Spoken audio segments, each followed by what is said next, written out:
walkthrough at all? I don't recall him ever asking to stop the walkthrough.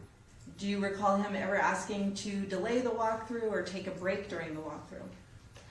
Toward the end of the walkthrough, I believe he made some mention of his back hurting, and after that, it was only a couple minutes before it ended. Okay. After the walkthrough, I assume he leaves with his brother? Yes, And then you, the homicide people, all leave as well as the videographer? correct. At any time prior to him doing the walkthrough, was it suggested to him that if he did not do the walkthrough, he would be arrested? Not by me. Okay. Nobody that I heard talk to him said that either. Okay. Anytime during the walkthrough, did you hear anyone tell him you either do the walkthrough or you will be arrested? No, You didn't hear anyone else say that either, I assume? no. Anytime, to your knowledge, or within any time that you had conversations with Mr. Randolph, was there ever a threat made that if he did not participate in this walkthrough, he would be arrested? No. Thank you, sir. I'll pass the witness, Your Honor.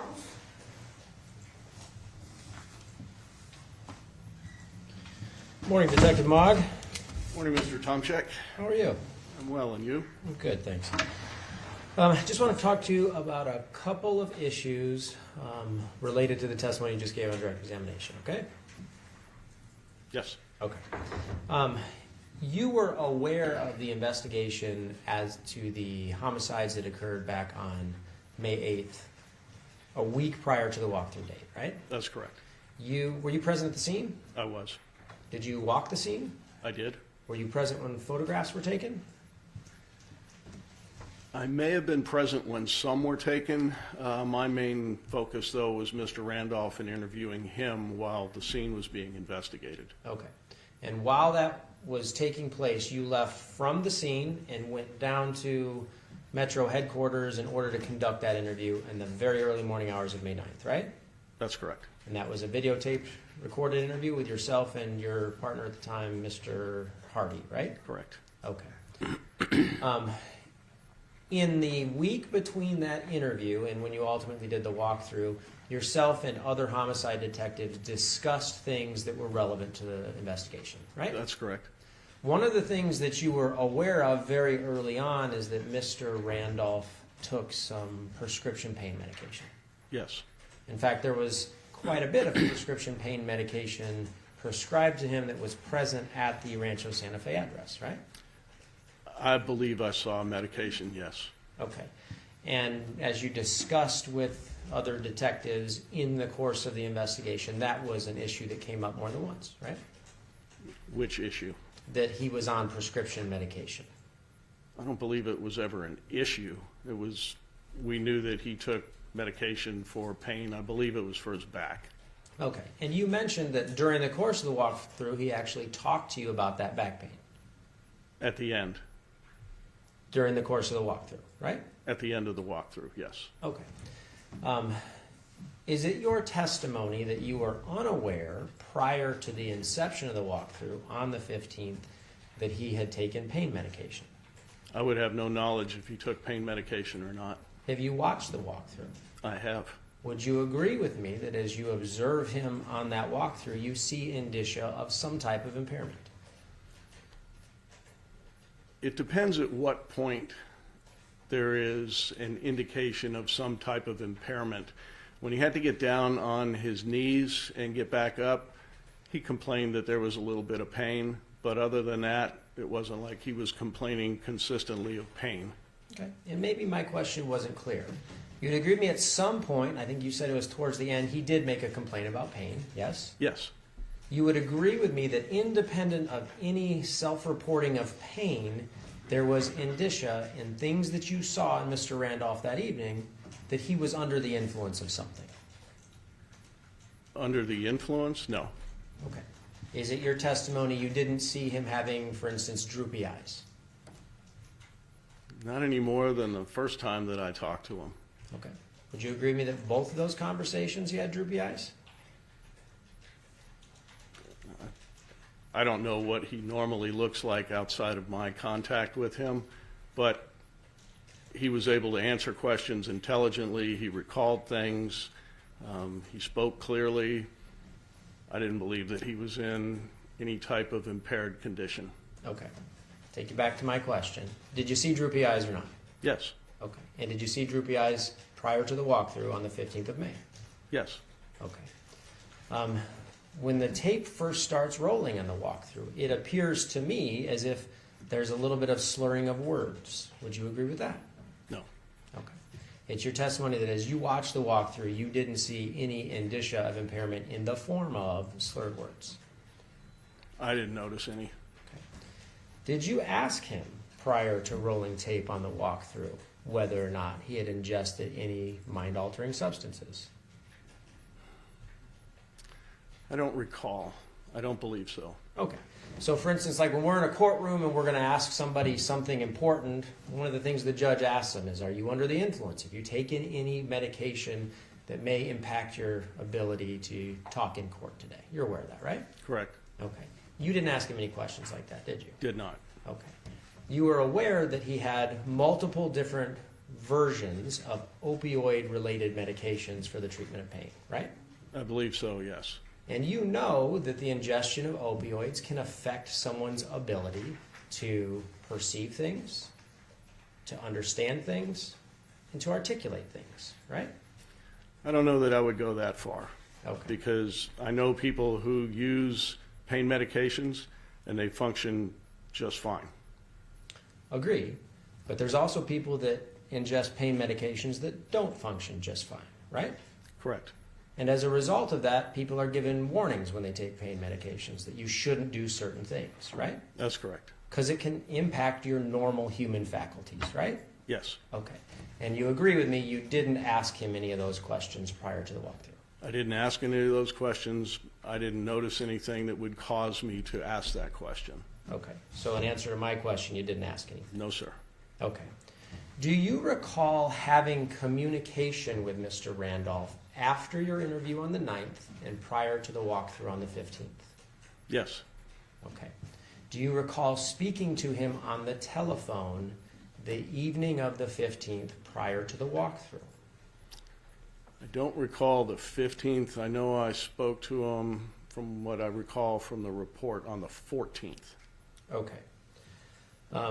The cellular telephone that you were using as a Metro detective back in 2008, did it end in the digits 5608? Yes. If there was a phone call on the evening of 5/15/2008 at 19:18 hours, just for the record in real people time, what time is that? 7:18 p.m. Okay.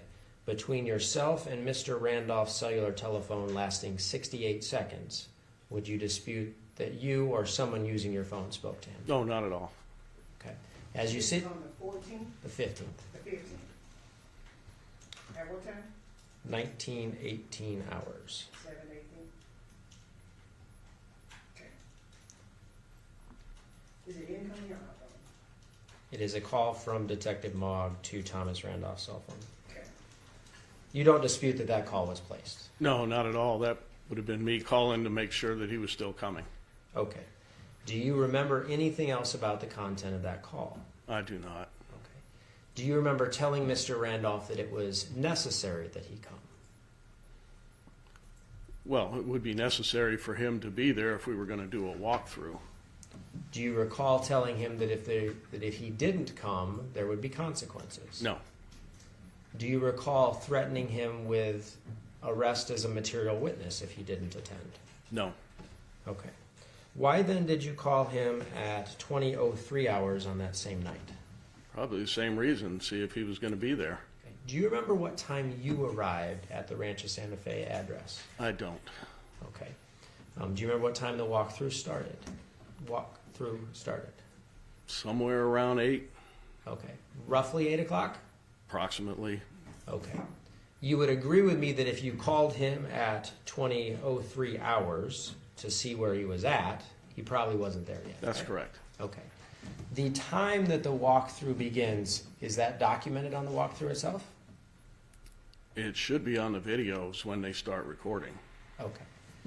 You mentioned on direct examination that there were a number of different, well, let me back up for 1 second.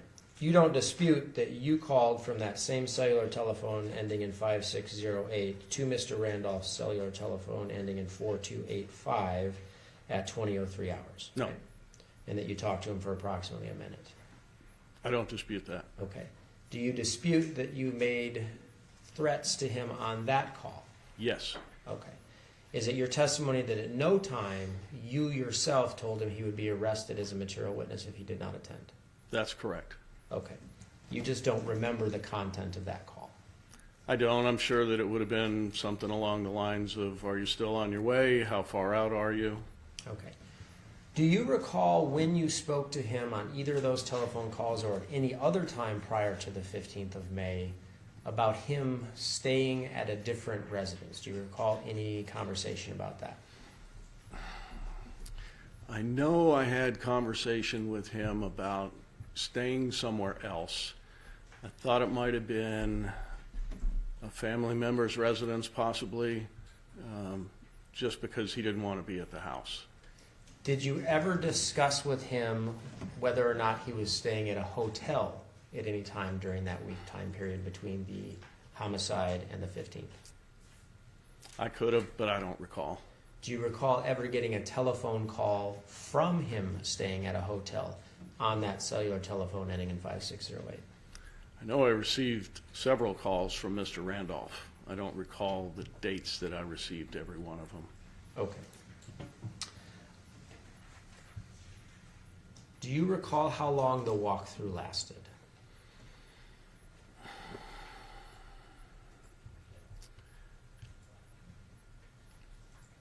I would estimate in the area of an hour, less, somewhere around there. So in the information that was given to counsel in this case, there are 4 separate videos which are each just a little over 15 minutes. Does that sound right? That sounds correct. Okay. Is it your testimony that the only thing that happened between the break in those videos was the changing of tape? I don't recall anything happening between the break in the videos. Do you know how long the break in the videos was? I do not. Okay. Could it have been more than a couple minutes? It could have been. Do you have any idea whatsoever? No. Okay. During the breaks in the video, did you have any conversations with Mr. Randolph? I don't believe so. I think I did the first part, and then I think Detective O'Kelly took over. During the breaks in the video, can you say whether or not Detective O'Kelly had any communication with Mr. Randolph? Well, I'm sure we did. You just can't tell us what it was about. I don't recall what that conversation would have been. Okay. After the video walkthrough ended, what happened? We left. Mr. Randolph left. That was it. Okay. Do you recall after you left the Rancho Santa Fe address receiving a call from Mr. Randolph to your cellular telephone ending in 5608 at 22:39 hours? Apparently I did. Do you recall that? I don't recall it. Okay. That call lasted about 4 minutes.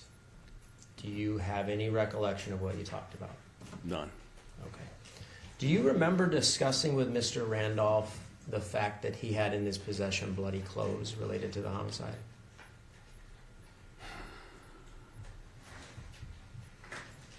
I don't recall. Would there be a reason you wouldn't want to take possession of clothes he was offering you that had apparent evidence on them? So I didn't conduct the crime scene investigation. If he had bloody clothes that I was aware of that night, I would have told Detective O'Kelly and the crime scene investigators there. It would have been up to them to decide whether or not they felt that it was evidence that needed to be collected. Okay. So in other words, you don't have any meaningful testimony to give because you're just the wrong witness. I'm what? Just the wrong witness for that question. That's correct. Okay. Do you have any ability to tell the court what you and Mr. Randolph talked about for that 4-minute phone call? No. After the interview ended, you mentioned Mr. Randolph left, and you all left, being yourself, Detective Wilson, Detective O'Kelly, Sergeant Albee, and the videographer, right? Yes. After the tape stopped rolling and before you all departed, did you observe Detective O'Kelly having a conversation with Mr. Randolph? I'm sure I did, but I don't recall what that conversation would have been. Do you recall any communication, either by yourself or by other detectives in your presence, to Mr. Randolph at the conclusion of the interview, wherein there were representations made to Mr. Randolph that there were problems with his story? I believe Detective O'Kelly may have said something to that effect. Do you recall any threats made by Detective O'Kelly to Mr. Randolph during that conversation? No. Court's open. Pass it, Judge. Thank you. Detective Mogg, the calls that were referenced by counsel that took place, like one was at 8 and I think one was like 20 minutes till 8. I think you explained that those were sort of confirming with Mr. Randolph that he's on his way. That's the only thing I could imagine that I would have spoke to Mr. Randolph about. Okay. Anything unusual about that since you're meeting, you're meeting at a particular location, you're not in the homicide offices? Not at all, because we would have arrived before him, so I wanted to make sure that he was still en route. Okay. And as a police officer, you've had training in recognizing when someone is under the influence? That's correct. And your training would include noting particular physiological signs, if they're slurring words, how they appear, if they don't appear oriented, that type of thing? Yes. In your discussions with Mr. Randolph on the 15th, did he appear oriented? Yes. Did he appear lucid? Yes. Was he tracking the conversation? Yes. Did he give any answers that seemed illogical or sort of out of place given the discussion that was going on? No. Was there any sense that you had that he was having trouble tracking your questions or following what you were saying? No. Now, there was discussion about the phrase, "you'll be arrested as a material witness" on cross. Does that have any meaning to you as a homicide detective? At that point in the investigation, he was the victim of the burglary. His wife was a victim of the murder. And the other person who was shot at that point, this was a case at that point of a possible self-defense. So he was not a material witness. He was a witness. Right. And do you recall ever using that terminology to suggest if he didn't cooperate, he would be arrested as a, quote, material witness? No. The video walkthrough took place on the 15th, correct? That's correct. There was another interview of Mr. Randolph on June 3rd, is that correct? I believe so, yes. In between those two interviews, was he arrested? No. So presumably on that June 3rd interview, he drove down and met with yourself and Detective O'Kelly, Yes. and that was voluntary? Correct. He could have stopped, he could have not appeared? Yes. And actually, for that matter, during the walkthrough, he could have stopped it if he wanted to. Yes. With regard to the prescription medication mentioned by defense counsel, I think you said at the scene you saw evidence of prescription medication in the home. Yes. You would have no knowledge of what Mr. Randolph took or didn't take prior to meeting with you for the walkthrough. No. You certainly didn't have a detailed accounting from him as to what he took before he met with you. That's correct. Thank you, sir. Any recalls? No, Your Honor. Okay, you'd like to be excused? Executive Bond, you're excused. Thank you very much. Thank you, Your Honor.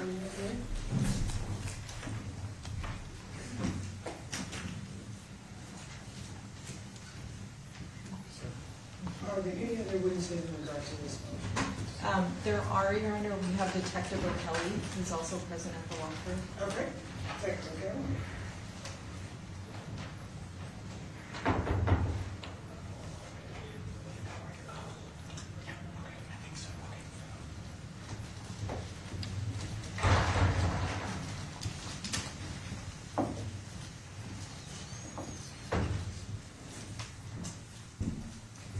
solemnly swear the testimony you're about to give in this action shall be the truth, the whole truth, and nothing but the truth, so help you God? I do. Thank you. Please be seated. Will you please state and spell your first and last name for the record? It's Dean, D-E-A-N, O'Kelly, O''Kelley. Sir, how were you employed back in May of 2008? With the Las Vegas Metropolitan Police Department Homicide Section. How long in total did you work for Metro? 20 years, 10 months, but then I'm back also as a cold case investigator Okay. since 2015. But back in 2008, you were assigned to homicide. That's correct. Were you one of the detectives that responded to Rancho Santa Fe to investigate the murder of Sharon Randolph and Michael Miller? I was. When you got to that scene on the 8th, what were your responsibilities? We gathered together with the senior crime scene analysts that were on scene, the other detectives. There were a couple of patrolmen that were there as well that got the initial information, and we briefed what we had at that point. Okay. During your time at the scene on the 8th, did you see Mr. Randolph at all? I did not. And I should back up a little bit. Do you see Mr. Randolph in the courtroom today? Yes, I do. Could you point to him and describe what he's wearing today? He's wearing a dark blue shirt and he has headphones on. He's looking down, writing on a sheet Your of Honor, paper. Your Honor, may the record reflect the witness has identified the defendant? The record is over. And sir, if I think I talked over you a little bit. If I understand your answer, you did not see Mr. Randolph at the scene? I did not. Did you, the entirety of the, sort of the 8th through the 9th, did you interact with him at all? No, I did not. You're aware, of course, at this point that in the early morning of May 9th, he participated in an interview with homicide detectives. Yes, that's correct. And that was Detective Mogg and Detective Hardy. Yes. You weren't present at that. No, I was not. At some point after that interview, was there discussion amongst detectives to see if Mr. Randolph would do a walkthrough, sort of reenacting what happened from his perspective on the night of the 8th? Yes, there was. And was that arranged by yourself or by another detective? Myself and my partner, Detective Wilson, who was on vacation at the time on the 8th, he was back. And we talked together about the possibility of doing the walkthrough video. Who was the person that contacted Mr. Randolph to see if he would agree to do a walkthrough? We approached Detective Mogg to do that because he'd already established a rapport with Mr. Randolph on the night of the 8th and into the morning of the 9th. Okay. So that's arranged, and yourself and other detectives go to the Rancho Santa Fe address on the 15th? Yes, we did. It was a week later to the day and right around the same time that the event took place. Okay. To the best of your recollection, who was there from homicide that night? Well, my partner, Rob Wilson, was back, so he was there. Rocky Albee, my sergeant, who's since passed away. There was Don Bell from the video crew and Detective Mogg. Okay. So yourself, Rob Wilson, Detective Mogg, and Rocky Albee, those were the 4 from homicide? Correct. And then Don Bell, the videographer. Okay. The videographer, was he connected to homicide at all? Not at all. Okay. Did you guys, to your recollection, arrive ahead of Mr. Randolph? We did. And at some point, obviously, you see Mr. Randolph arrive? That's correct, with his brother, Joe. Okay. When they arrive, who was the person that went up and greeted them? Detective Mogg. At some point, do you recall if you were introduced to Mr. Randolph and or his brother? Yes, we were. Detective Mogg introduced each of the people that were there. And as I recall, Mr. Randolph introduced his brother, Joe, to the rest of us. After that introduction, do you recall where Mr. Randolph's brother went? He went into the backyard of the residence, accompanied by Sergeant Albee. Okay. Were you present when Detective Mogg started the recording of the video with Mr. Randolph? Yes, myself and Detective Mogg and Detective Wilson were present when that occurred. Okay. Do you recall Mr. Randolph ever requesting that the walkthrough be delayed? No. Do you recall him saying, hey, look, I've taken a bunch of medication, I really don't think I can do this? No. Do you recall him saying, I just don't want to do this at all? Anything like that? No. The video is recorded in 4 segments, and I assume the tape had to be changed because it was older technology back then? The tape was changed at one point. There was an introduction to our presence there, why we were there. That was with Mr. Randolph. And then we went outside to where the vehicles were so he could demonstrate how the vehicle went into the garage. Okay. Once that portion was done where we had gotten into the garage, then it was stopped and we went into the hallway, and it was resumed with the Detective Mogg talking with Mr. Randolph for the remainder of that tape. Okay. And then there was a change out of the tape, and then after that, then I speak with Mr. Randolph for the remainder of the video. During the change out of the tape, where there's no recording going on, did Mr. Randolph request to stop the walkthrough? No, Did he say, I want to delay this? no, Did he say, I'm on too much medication, so I can't participate in this? no. You said that from that tape change onward is when you're the one interacting with Mr. Randolph. Yes, Other than the introduction that we spoke about when he and his brother arrived, was that the first time that you spoke to Mr. Randolph? yes, You didn't speak to him on the phone any time between the 8th or 9th and the 15th? no, I've never spoken to Mr. Randolph on the phone. Okay, so when you kind of start on the video walkthrough, that's your kind of more meaningful first discussion with Mr. Randolph? That's correct. It's like we would normally do in an interview, a standard interview. One detective would take the lead, and then once you get to a certain point, it gets kind of turned over to the other detective. Okay, and then you kind of speak with him until the end of the walkthrough? That's correct, all the way until the tape shuts off. Okay, the tape obviously shuts off at some point? Yes, it does, right as I'm explaining to Mr. Randolph that we want to gather some more evidence in the house prior to him signing the second consent to search card. Did he sign that? Yes, he did. Okay, and then at some point, this kind of gets shut down for the night, and yourself and Mr. Randolph and his brother leave? Yes. Did you have any conversation with Mr. Randolph and the brother prior to them leaving? I don't know that Joe was standing there when I spoke to Mr. Randolph, but yes, after right before we left, I told Mr. Randolph that there were issues with what we had found at the scene versus what he had told us, and that oftentimes clarification can be done through a follow-up interview or even a polygraph examination. Mr. Randolph explained to us that he would be going to Utah for a couple of weeks, 2 weeks is what he said, and that he anticipated coming back on June 5th, as I recall. He must have come back a couple of days early because we did do a subsequent interview with him on June 3rd. Did you tell him he was required to do that second interview on June 3rd? I guess it's really the third interview though at this point. No, Did he, on that June 3rd interview, did he call you guys to let you know, hey, I'm back early? I know there was, yes, there was some phone conversation between him and Detective Mogg to arrange for him to come in. All the contacts were with between Detective Mogg and Mr. Randolph because they had developed a relationship. Even to the point in that second interview that Mr. Randolph calls Detective Mogg like his best friend. Right.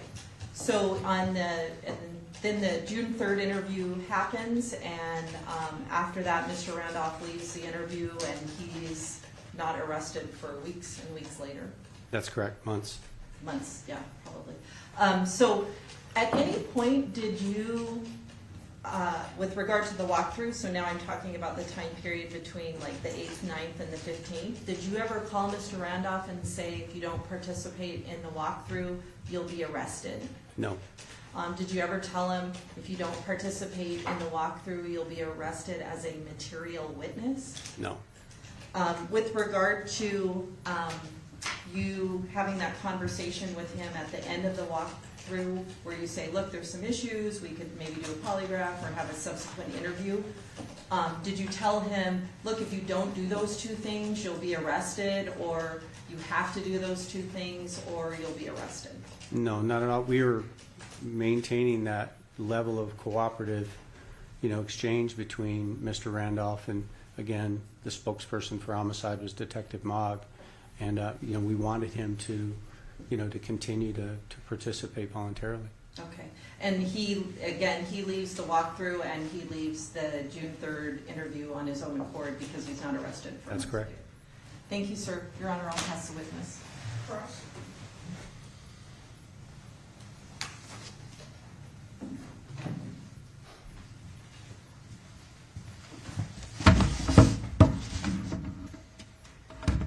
Morning, Detective. Good morning, Counselor. Your testimony is that you never spoke to Thomas Randolph until the 15th. Is that right? That's correct. Okay. And the first time you spoke to him is when he showed up at the Rancho Santa Fe address in order to conduct this video recorded walkthrough? Yes. Okay.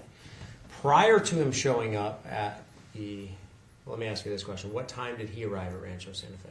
I know we got there at 8 o'clock, and it was maybe 15, 20 minutes after we had been there before he arrived. I'm not sure the exact time. Okay.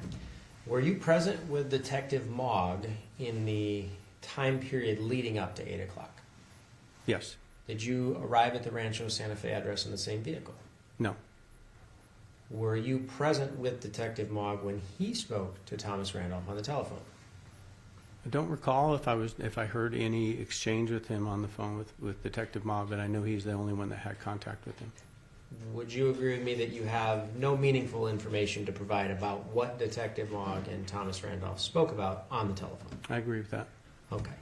What you do have meaningful testimony to provide is about after Thomas Randolph arrived. Correct. Do you remember when he arrived? Again, I'd say probably 15, 20 minutes after we had arrived. I believe that we were able to start on time with when we anticipated the actual event took place. So it would be a week following at the same time so that the ambient light would be the same. Okay. And if my question wasn't clear, I wasn't asking for a time frame he arrived. I'm asking if you remember the moment in which he arrived. I remember when he got there, yes, with his brother. Okay. Was his brother driving? Yes.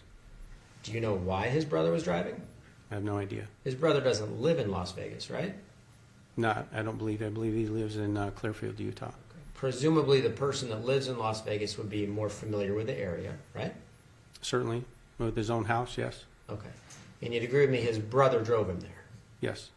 Is it your testimony you don't recall his brother telling yourself and other detectives that Mr. Randolph was impaired? No, other than the introduction to Joe Randolph, I didn't speak to him at all. Okay. Do you recall Mr. Randolph telling you that he had taken prescription medication? No. You were the detective responsible for the scene investigation immediately following the homicides on the evening of the 8th of May. That's right? correct. And as such, you were familiar with what was contained within the scene. Yes. And that included photographs that were taken. Yes. And you actually physically saw a large amount of prescription opioid medication prescribed to Mr. Randolph, right? I did. I saw patches, pain patches, and suppositories in the headboard in Mr. Randolph's master bedroom. Okay. You were aware that he was prescribed prescription opioid medication, right? At least those. I mean, his name was on the box. Okay. And you're aware that one of the side effects of that type of medication is that it can affect verbal and motor skills, right? Certainly. Certainly people are warned not to drive a vehicle, for instance, right? Yes. And you're aware that sometimes taking an opioid type medication can impact ability to recall, right? I don't know specifically on memory. I mean, I imagine that could be true, but I wouldn't know. It can impact your ability to perceive things. I'd expect that that's true, but again, I don't know. I've never taken any prescription medication. Certainly you've heard that, right? Certainly. And you're aware that it can impact your ability to move, to function. I'd expect so, yes. Okay. Prior to the start of the walkthrough interview, did you ask Mr. Randolph if he was under the influence? No. Would you agree with me that should be something you're concerned about if you're going to do a walkthrough video where you're asking someone to reenact important events? Had I observed anything that I thought brought that into question, then I would have asked that question. I didn't see that. Okay. It's your testimony you didn't see, for instance, Mr. Randolph having droopy eyes. I did. and not that he's able to testify to it, but I remember looking at Sergeant Albee when Don Bell put the camera up on his shoulder. That was the first time that Mr. Randolph, and only time that Mr. Randolph exhibited that trait of the droopy eyes. Okay. It went away immediately after he was done with that portion of the video. You would agree with me that he exhibited some slurred speech as well? He did during that portion, and that was it. Okay. So if I were to play for you the walkthrough of the video, you don't in any way dispute the fact that visibly there is indicia of droopy eyes and slurred speech? At that particular moment when the camera was put on Don Bell's shoulder, yes. Okay. And that's when the walkthrough started, right? Yes, prior to going outside, yes. Okay. Do you remember what time the walkthrough actually commenced? I don't. I mean, it'd be right around 8:30, 8:35 p.m. Okay. Your goal was to have Mr. Randolph arrive around the same time as you, right? Correct. You didn't want to start videotaping until approximately 8:30, right? Yeah, that's correct. You would agree with me he arrived a few minutes after 8:03, ballpark. Yes. Okay. So there's approximately 25-ish minutes between when he arrives till the tape starts rolling, right? I'd agree with that. You'd agree with me that during that time you had a conversation with Mr. Randolph. I did not. You had no conversation with Mr. Randolph between the time he arrived until the video started? None whatsoever. Detective Mogg was the only one that communicated with Mr. Randolph. Where did that communication take place? Well, we met him outside, and then we went into the house, so both outside the house and inside the house. Was And then there a conversation that took place in the garage? At some point, yes, because we had Mr. Randolph demonstrate how he pulled into the garage with the Tucson, Hyundai Tucson. Backing up, prior to the video rolling, was there a conversation that took place in the garage? I don't remember if we talked in the garage or I believe we talked out front and in the house. Okay. And when you say we, you're not including yourself in that we? Right.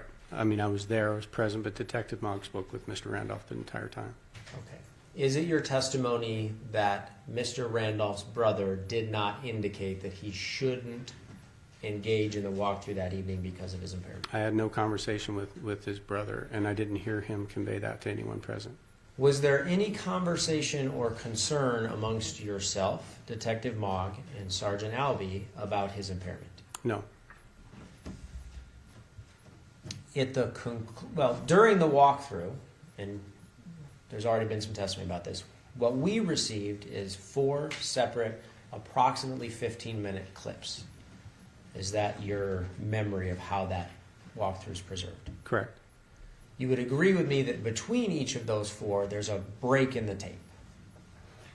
No, that it was converted from VHS to digital, and I think that's the format that it ended up taking because of the volume, the specific volume of that digital recording, and that's how it broke up. But Don Bell recorded everything on 2 separate VHS tapes. Okay. So is it your testimony there's only 1 break in the actual VHS recording? That's correct. Okay. Do those originals still exist? I don't know. I haven't seen them. We never had a VHS tape in the case file. We had the digital. Were they immediately converted to digital? I'd imagine. I mean, again, I never had a VHS tape in our case file. How long was the break that took place between the changing of the first tape into the recording of the second tape? As long as it took Mr. Bell to pop out 1 tape and put in the other, and then Mr. Randolph was in the hallway with me, and I spoke for the remainder of the walkthrough. Okay. Was it pre-designed that you would take over the walkthrough at the change of tape? I think it was a convenient point in time for me then to take over because I had observed what Mr. Randolph was talking about with Detective Mogg that entire time, taking notes myself of questions that I wanted to ask Mr. Randolph. And at that point in time that we changed the tape, that was a perfect opportunity for me then to take over and tell the remainder of the tape. Did you discuss that with Detective Mogg prior to that transition happening? No. It just naturally occurred? Correct. And you can't tell us how long the tape wasn't running? Again, it's going to be the amount of time that it took for 1 tape to come out and the other one to go in. It was a very short period of time. Okay. Do you have Couple an of estimate? minutes. Couple of minutes at the most. Couple meaning 2? I would say 2. Could it have been 3?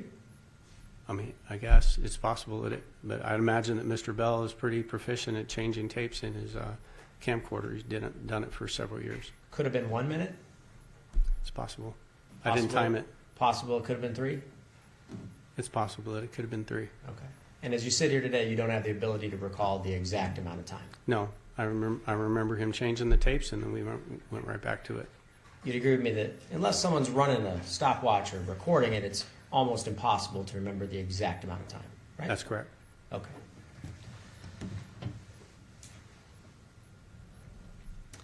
What time did the video walkthrough end? The actual recorded portion? You know, the best judge for that would be the signature and the timestamp on the consent to search card, because that's what we were addressing right at the end of the video, but it doesn't have a timestamp on it. I know it's approximately 58 minutes long. Okay. After the conclusion of the recording, when you did the consent to search card, you didn't immediately leave, right? No, we did not. In fact, you continued to have conversation with Mr. Randolph. No, I was done speaking with Mr. Randolph until we were getting ready to leave. I spoke with him. We were dealing with a crime scene analyst was able to respond out to the scene that we had requested, things that we had observed while we were there that we It's wanted actually to more document. than one crime scene analyst, right? Correct. How many? 2. Okay. Who was it? We had Randy McPhail was there. He's the only one that I was dealing with. I can't recall who else responded. Mike Perkins? Yes, the senior crime scene analyst, the supervisor, yes. Okay. And they actually impounded physical evidence, right? Yes, they did. Physical evidence that was discovered by Sergeant Albee. Correct. Physical evidence that you missed when you walked the scene. Yes. Okay.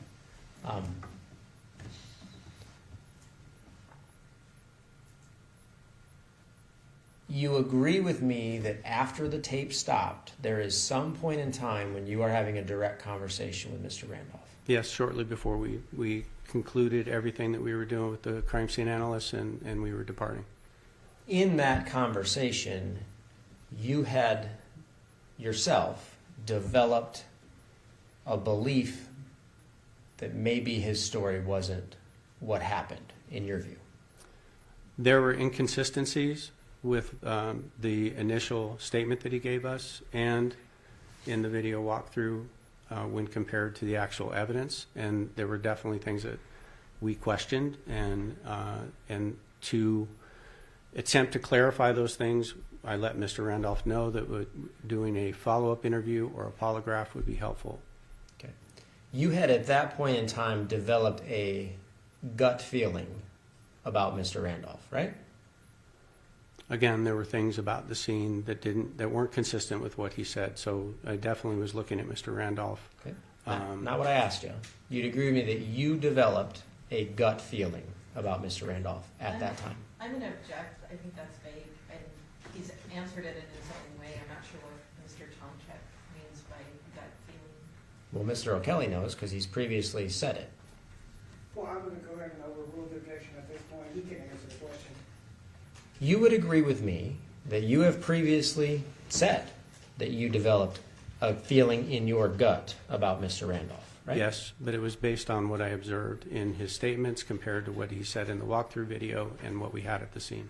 So at the conclusion of the walkthrough video, you'd already reviewed the statement that he made to Detectives Mogg and Hardy on 5-9, right? Yes, And then you watched the walkthrough, right? correct. And at that point in time, you had a gut feeling about him, right?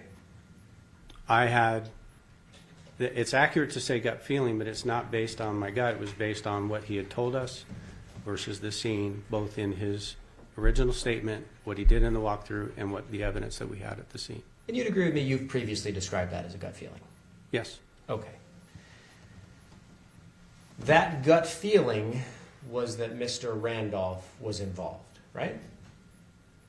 at that point, yes. I believe that it was very possible that he was involved. Yeah. Again, we needed to clarify by having him come back and clear up some of those questions. Okay. So the answer to my question is a yes. Yes.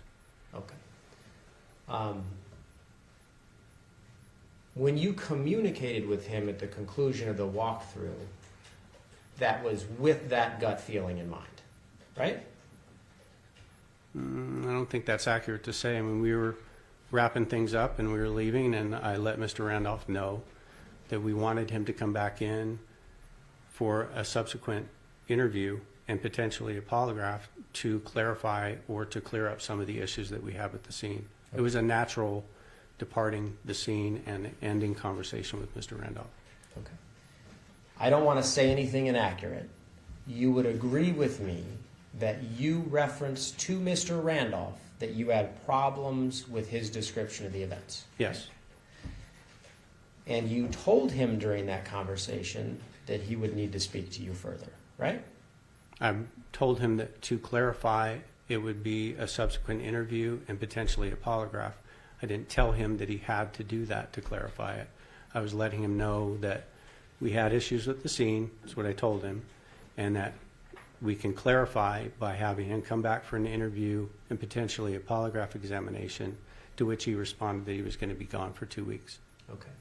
Do you recall in that conversation telling him that if he didn't continue to communicate with you by doing a polygraph or a subsequent interview, that he would be taken into custody? No, You don't recall that? no, I did not say that. Okay. Did you ever tell him to turn around and put his hands behind his back? I did not. Did you ever use the term material witness? with No.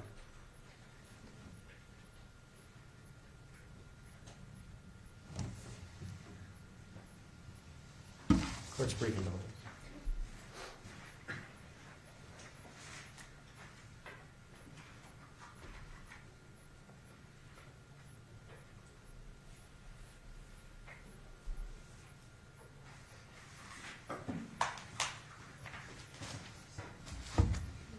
At the time you did the walkthrough on the 15th of May, were the crime scene markers, like the directionality arrows and the placards, still present in the crime scene? No, it was actually after we were done with the walkthrough video. That's part of what Randy McPhail responded to the house to do. It was accomplished after the interview. Okay. Was Randy McPhail still there when you left? When we were all wrapping up, yes, Randy McPhail was. We were all leaving together. Everything was done, and he may have gotten in his car a minute before we were done, but Randy McPhail was right there up to the end. Okay. So is it your testimony the tape stops, there's a brief pause, a conversation with Mr. Randolph, and then everyone leaves at the same time? No, as the tape is ceasing, you can hear that I'm explaining to Mr. Randolph that we have some marks that are on the wall that are clearer now, and that we wanted to then have a crime scene analyst come out, and the tape has stopped. So the only conversation that I had with Mr. Randolph at that point was to finish explaining to him that we were looking to mark those items on the wall, and we filled out the consent to search card, and there were we knew at that point in time 2 shell casings from the Makarov 9mm that Mr. Randolph used to shoot Mr. Miller, that those 2 were outstanding. So that was completed on the consent to search card. Mr. Randolph signed the card, and that's the last I had a conversation with him until we were just about to leave. Okay. How much time transpired between the signing of that card until you left? I'm not sure. Was It could have been. It was probably an hour and a half, I'd say, at least. I don't know. That was my question. It was an extensive period of time. Right. Randy McPhail had to respond out there. Mr. Perkins responded out to the house. We didn't have them standing by. That was something we observed during the walkthrough, and it was things that we needed documented. So it's their response time. Then they got their work done. It was pretty meticulous on the part of Mr. McPhail with all of the arrows. And then after that was completed and the 2 shell casings were recovered, then we wrapped it up and we were done. So it was probably, it was a good hour and a half, I'd say. Okay. A lot of arrows put up, Oh, quite a few, yes. and a lot of photographs taken, Correct. and a number of pieces of evidence impounded, Yes, including biological samples. that's correct. Didn't happen in 5 minutes. No, certainly not. Mr. Randolph was there the whole time? Yes, but I don't recall where he was. He was with his brother Joe, if they'd gone out to the backyard, or I was with Randy McPhail, and I don't think that Perkins stayed the entire time. And is it your testimony that in that 90 minutes when Randy McPhail was doing his duties at the scene, that you didn't have communications with Thomas Randolph during I that did time? not talk with Mr. Randolph, no.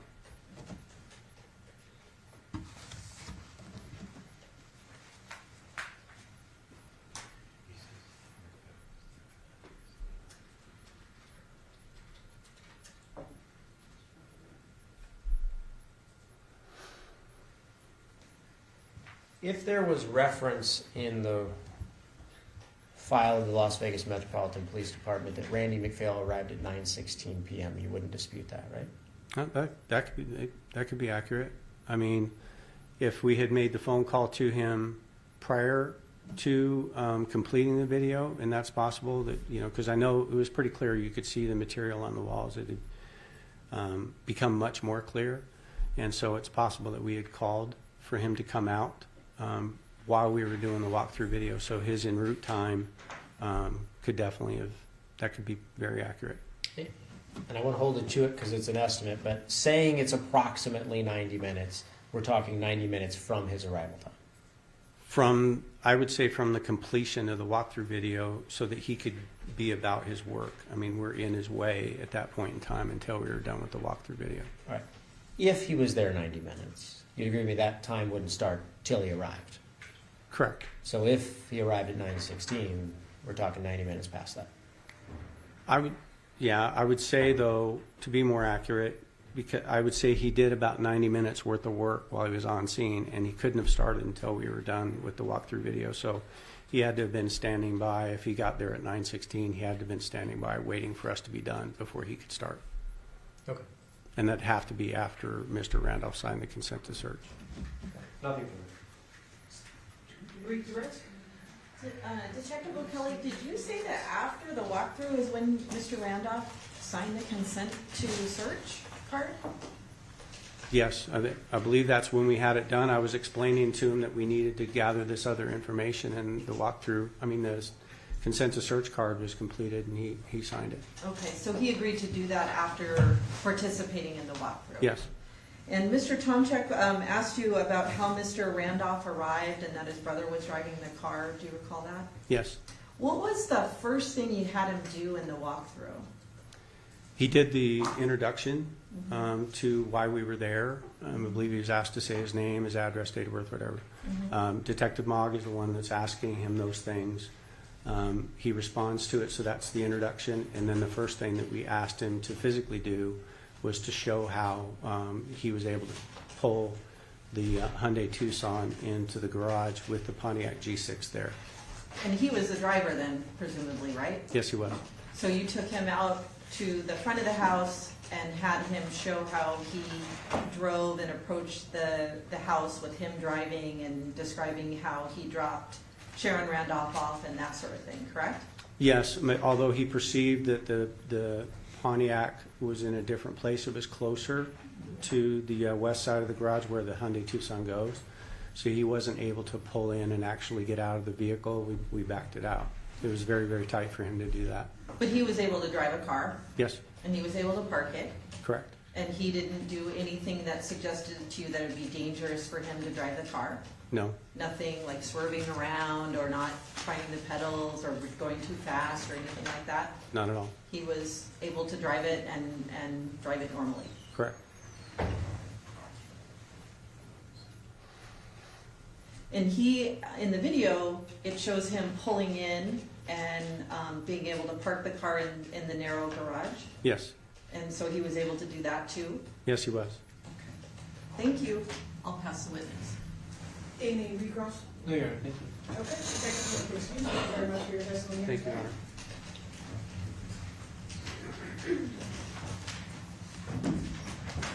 If you have any further witness. Not on this motion. Okay. If you have any witnesses you wish to call in regards to this motion.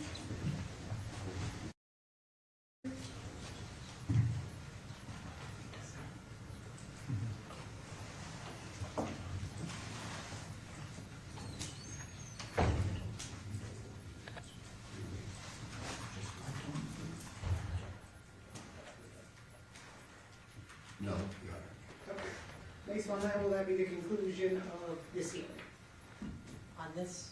On this motion? Yes, yes. Okay. So do you guys want to argue everything at the end, or you want to argue one by one? So, for the sake of the witnesses' time, it would be our request to do all the testimony and then argue. I don't know how defense That's counsel fine with feels. us. Okay, I'm good either way, I just wanted to leave that up to you guys. Okay, so then let's move on to, so we did that one. So you have I have- Rob Wilson, you need to check. Can He you should call be the on. blue jeans and see if he's there? It appears we might have that working now. Okay, so yes, he would be next. Yeah, I don't want to speak too soon because then it won't be working. Yes. And you guys sent him the link that I sent to you last week. Yes. So, yeah.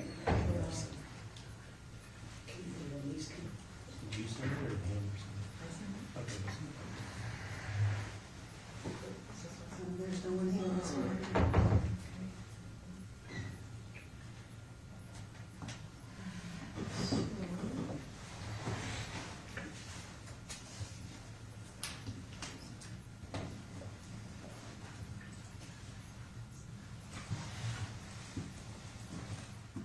And we were having some difficulty, so I don't know if he logged on in the beginning and no one was there, so he logged off, so we wanted to contact him. Okay.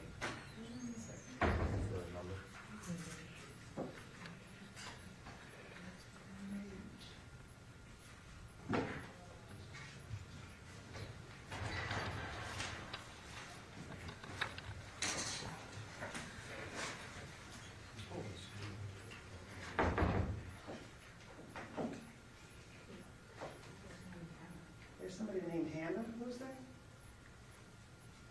I don't know who That's my partner, Your Honor. I'm Okay. sorry. Okay, I just wanted to make sure, because some people like to use, and I think Detective Wilson might have left the department before we started using blue jeans, so I didn't know if he was logged in with someone else's name.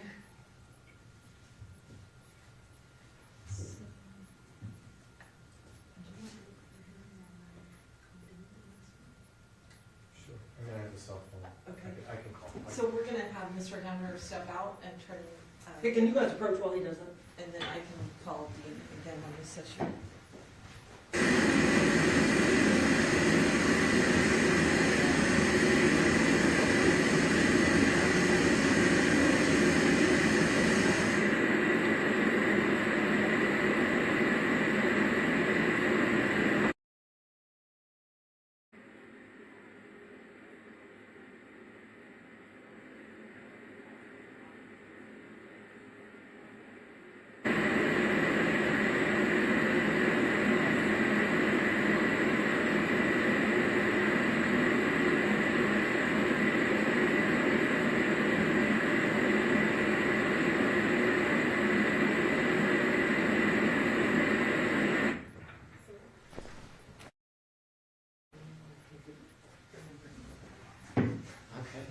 So, Your Honor, I can recall Detective O'Kelly for the issue of the laptop. Okay. Mr. Hamner is trying to make contact with Detective Wilson. Okay. So we're kind of doing two Mr. things. Hammer's walking the door, but he appears to still be on his phone. Okay. So, see what he knows. He's retrieving his computer right now. I'm on phone right now. Okay. His computer, and he's gonna. Oh, he's logging on right now. Okay. So never mind. Retrieving it from where? The lack of retirement. Yes. That's gonna be Wilson and O'Kelly. If, Because Wilson and O'Kelly will both be witnesses on this, the same motion about the attorney. yeah, I mean, Detective O'Kelly will be really quick if we want to, let's just However, call. you guys, well, the problem is if we start him, Oh, we would have to completely log out Okay, blue jeans never for mind. exclusionary rules, so we should just start. yeah, never mind.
Detective Wilson, can you hear us? Yes, ma'am. Okay. All right, you guys gonna call Rob Wilson? Detective Wilson, would you be so kind as to raise your right hand so the clerk can swear you in? You do solemnly swear the testimony you're about to give in this action shall be the truth, the whole truth, and nothing but the truth, so help you God? Yes. Thank you. Will you please state and spell your first and last name for the record? Robert, R-O-B-E-R-T, Wilson, W-I-L-S-O-N. Thank you. State whatever you're ready. Thank you. Detective Wilson, are you retired from the Las Vegas Metropolitan Police Department? Yes. What year did you retire, sir? 2018. Do you recall in 2008 being one of the detectives that was assigned to investigate murders with the defendant by the name of Thomas Randolph? Yes. Do you recall sometime pre the first trial being asked to pick up a laptop detective or a laptop computer? Yes. Who was it that asked that you pick up the computer? Who contacted you? Deputy District Attorney Robert Daskis asked me to do that. I picked it up from the detention center. They had it in their possession. Okay, so when you got the call from Robert Daskis and then you responded to the detention center to actually pick up the computer? Yes. Once you picked up the computer, did you open it or look at any of the contents? No, I just impounded it. Okay, and so you impounded it in the Metro evidence vault? Yes. After impounding it, did you ever open it, look at the contents, do anything to examine the computer? No, once I impounded it, I never saw that computer again. Thank you, sir. I'll pass the witness. Ross?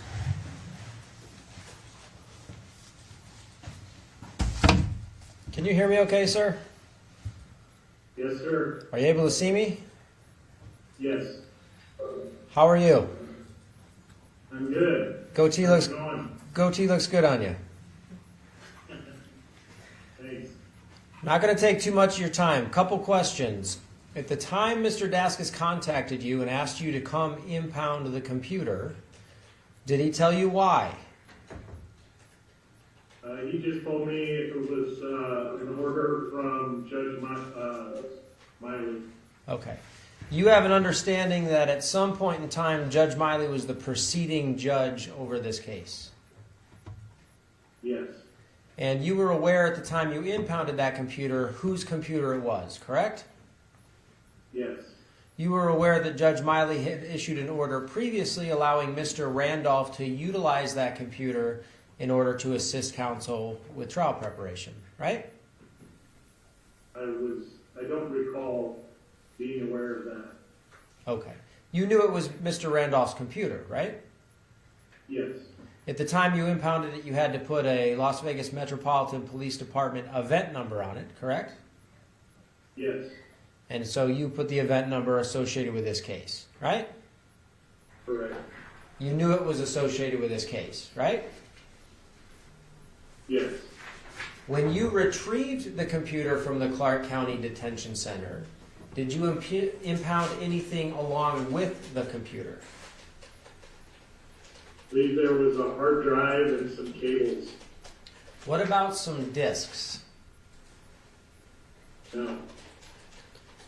Do you know what happened to the disks that were with the computer at the time it was taken from Mr. Randolph? No. Do you know who in the detention center looked at that computer prior to you impounding it? I have no idea what happened with that computer prior to it being in my possession. Okay. In your work as a Las Vegas Metropolitan Police Department detective, you're familiar with the detention center, right? Somewhat. You've been there many times over the years, right? Yes. Do you remember who you spoke to at the detention center when you took receipt of the computer? I have it on my report. I don't remember it offhand. Okay. Do you remember where within the facility you went? They have an evidence area that they keep, and I believe that's where I went to collect the computer and the other items. Did someone physically hand it to you? Yes, From the time the computer was taken from Mr. Randolph until it was given to you for impound, do you know who else had access to the computer? no, Do you know who reported to Mr. Daskus that that computer needed to be impounded? no, Do you know the reason for taking Mr. Randolph's computer and impounding it? no, Did you communicate about the impounding of that computer with Detective Dean O'Kelly? I don't recall, but I'm sure I probably did. He was the lead detective on the case. Did you ever have any communication with Judge Miley or Judge Miley's court staff about the impound of that computer? Not that I recall. Pass the witness, Your Honor. Thank you, Detective. Redirect, just repeat. Sir, Mr. Tomchak on cross-examination suggested that there were some discs associated with this computer. When you went to the jail, were there any discs there? No, Had there been any discs associated with the computer, would you have taken those as well and impounded them along with the cables and that hard drive? I assume so, yes. Okay, you took what was there from the jail, Correct, and that's what you impounded. yes. Thank you. Nothing else, Sharon? Any recourse? There you go. Okay. Detective Wilson, thank you very much for your testimony here today. Sir, you are excused. Thank you very much. Thank you. So, Your Honor, we would just call Detective O'Kelly to see. Okay, will you call Detective O'Kelly for this? Yeah, we can.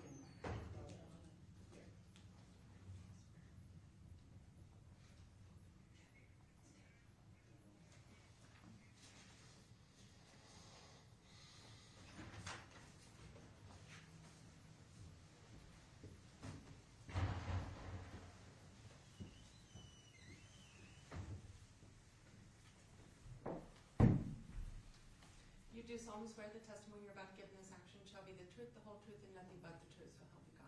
I do. Thank you. Please be seated. Will you please state and spell your first and last name for the record? It's Dean, D-E-A-N, O'Kelly, O''K-E-L-L-E-Y.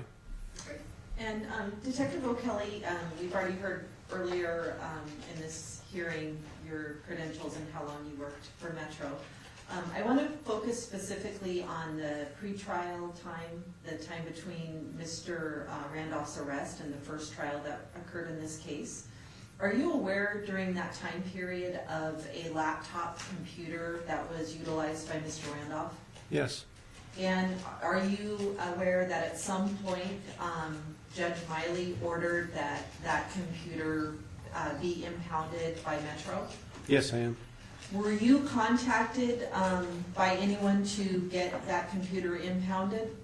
My partner, Detective Rob Wilson, was contacted. I wasn't. Okay. Did you have any conversations about why that computer needed to be impounded? No, To your knowledge, or based on impound reports, does it appear to you that Detective Wilson was the person who got the computer from the jail and then impounded it? yes, he was at the direction of Robert Daskus, according to the wishes of Judge Miley. Okay. Do you have any further knowledge as to why the computer needed to be impounded? No, Did you ever look in the computer or examine it prior to the impound? no, Did you ever look or pull that computer out of evidence and look at it after the impound? I did pull it out of evidence last year, but no, it remained in the box. Was it pulled out of evidence so a defense expert could access and look at the computer? Yes, it was. So that was at the request of Mr. Randolph and his counsel? Correct. Have you ever looked at the contents of that computer? I've actually never seen the computer. I brought it out of evidence and maintained contact with their expert who was having some health issues. So there was a delay in getting the laptop or the expert to the laptop.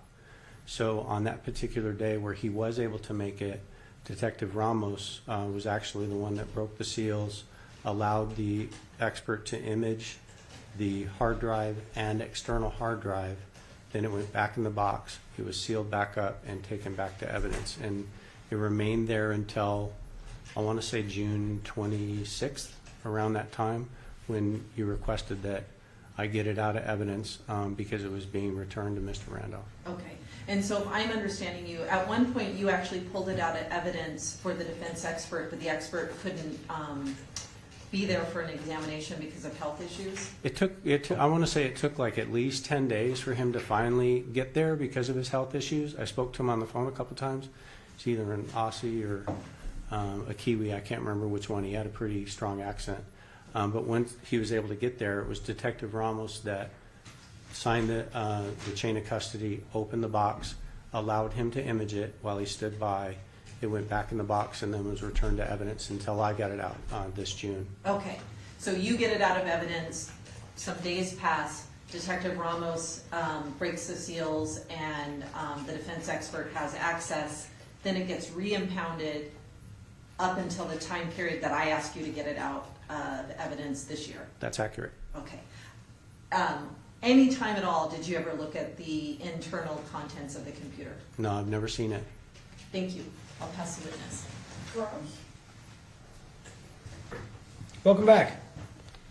Good to be back. Liar. I'm cooperating. Well, you better. We'll arrest you as a There you go. material witness. Real quickly about this computer. You're aware that at some point this case winds up in the courtroom of presiding District Court Judge Stephanie Miley. Correct. Okay. You're also aware that in preparation for that case proceeding to trial in front of Judge Miley, Mr. Randolph was allowed to have a computer within the detention center. Yes? Correct. And the purpose of him having that computer was to help assist his counsel in preparation for trial. I don't know why he was given it, but I'm sure that that's the reason why. Okay. Makes sense, right? It makes sense. And I don't know what access he had with it. I don't know if it was taken in and out or if he had it in his cell. I have no idea. You do know that it was pursuant to an order that Judge Miley allowed him to have that computer with whatever parameters she imposed on it, right? I would assume that's accurate. I haven't seen the order. I did see the order to have the computer examined by your expert. Okay. When you say my expert, Well, you agree, wasn't... defense expert. Yeah, I wasn't defense counsel. You at weren't the time. there yet. And neither was Mr. Worm, correct? No. It Well, was- I think Mr. Worm was there, yes. He was already on the case then. Okay. I was not. You were not. Okay.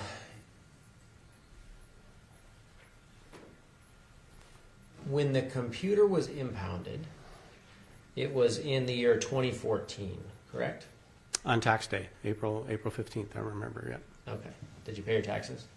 I did, but not then. Okay. Just taking I advantage of you. did, under oath. before. All right. So when the computer is impounded, it is at the direction of the court, right? Yes.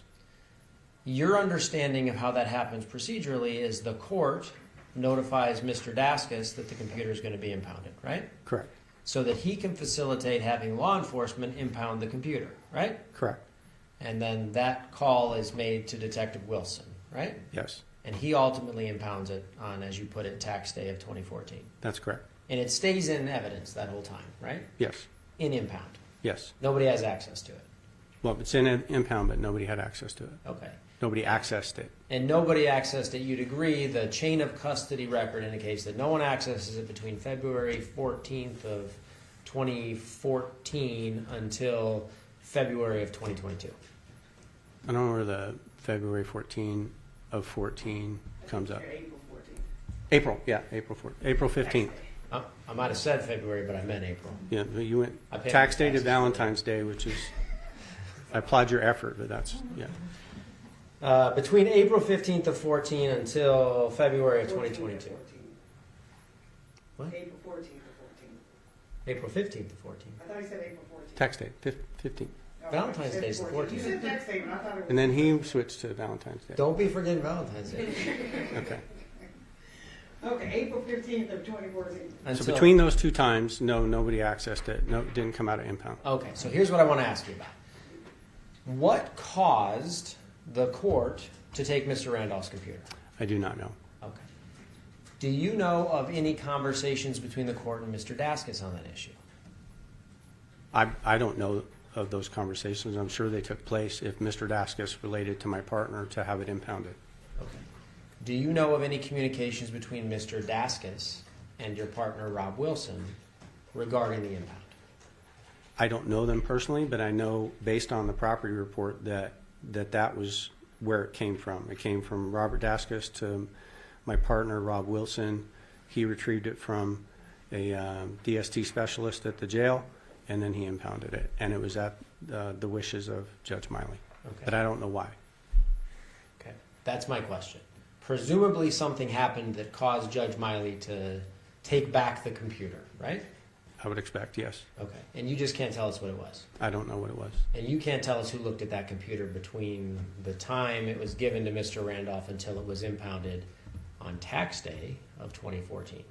I don't know. I mean, I don't know what the procedures are with CCDC, if he's allowed to have the access to the computer, if they somehow then also have access to make sure that he's utilizing it properly. They may have those procedures. I don't know. So I don't know specifically of anybody that was granted access to it based on procedure or not. But I know we in homicide did not access his computer.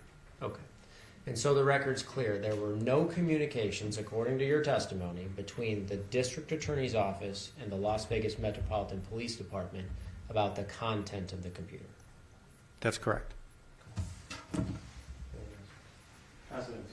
I have no redirect. Okay, thank you very much. Thank you, Your Honor. for your testimony here today. Any other witnesses regarding this issue? No. Okay. Do we have, the other motions don't require witnesses, I don't They think. do not. Okay. So you guys want to go forward? Let's go forward and argue these two, Sure. and then we'll break for lunch, and then we'll come back and do the rest. Okay. Okay? So in regard, let's back up, and go back to the motion, eliminate and suppress the video walkthrough. I have read the motion, I've read the state's opposition, I've also had an opportunity to review the video that was provided, and now we have heard testimony, since this is the defense's motion. Defense, your argument? You know, I think to a large extent, the pleadings encompass the arguments that we have. It is very clear, I know Your Honor was provided a copy by my office of the walkthrough, and I think Mr. O'Kelly mentioned it today, and I think Detective Mogg did as well. At the inception of that video, you can clearly see indicia of impairment on the face and in the body of Mr. Randolph. His words are slurred, his eyes are droopy. Detectives testified today under oath that they took no precautions in order to ask him questions about whether he was impaired. Knowing that it was going to be recorded and knowing they were going to use the content of that walkthrough against him. Mr. O'Kelly testified that he developed a gut feeling as it related to the evidence. Obviously, our position about the case is clear, but as it relates to this particular piece of evidence, you can't take an individual who you know has prescription medication, who you know that prescription medication is mind-altering, who shows up to the walkthrough very clearly under the influence of those prescription medications, and then have him try to recreate a dynamic scene of a tragic nature and then later use it against him. It's fundamentally unfair. The jury shouldn't be allowed to see it. The detectives can testify about the content of their investigation without it, and we ask that it be suppressed. State, your response. Your Honor, as the state noted in its opposition, there is no police conduct related to his mental state, so there would have to be coercive police conduct in order for the walkthrough, even if he had exhibited signs of being under the influence, for it to be suppressed. Coercive police activity is a necessary predicate to finding that a confession is not voluntary within the meaning of the due process clause of the 14th Amendment. That's Colorado v. Connolly, 479 U.S. 157. And the state cited other cases that go on to explain that as well. The state would also note, and the court has certainly had access to the recording to make its own finding, there's simply no indication that he's impaired.